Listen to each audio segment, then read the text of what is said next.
هل حصل موقف مثلا في تربية الابن الأول حسيت بلخبطة أو إحباط أو مش عارف تعمل إيه؟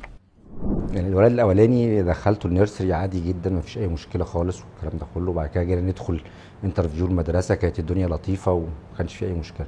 بس الاحباط بقى جالي بعد كده بقى، يعني مع الولد التاني. فالولد التاني جينا ندخل النيرسري، فكانت النيرسري بتاعت اخوه، فكنا مدينها ريفيو مش لطيف، فانا موديه عشان جنب البيت بس، يعني جنب البيت. فروحنا النيرسري والمديره قابلتني بقى، فقالت لي انتوا كنتوا مدينا ريفيو وحش، فطب جايبين اخوه ليه؟ فقعدت بقى ابرر لها بقى اللي احنا لا ده مش ريفيو وحش، ده تقييم ساينتفك وبتاع والكلام ده كله، بس هو في الاكشوال يعني هو لا تقييم وحش طبعا. فجيت بعد كده بقى دخلوا بقى كمان المدرسه، بقى دخلوا برضه نفس مدرسه اخوه، فكانت المديره بقى شايفه ان اخوه تعليميا مش الطف حاجه، مش اقوى حاجه يعني، مش مندمج قوي تعليميا، فكانت رافضه تقبل اخوه التاني. طب يا ست الكل يهديكي يرضيكي، المهم جبت لها واسطه بقى عشان اقدر ادخل الولد التاني نفس المدرسه.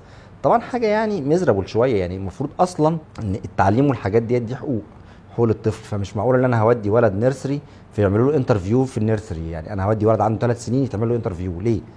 هودي ولد في مدرسه عنده 4 سنين يتعمل له انترفيو ازاي؟ طب يعني الكلام ده يعني مش لوجيك يا جماعه.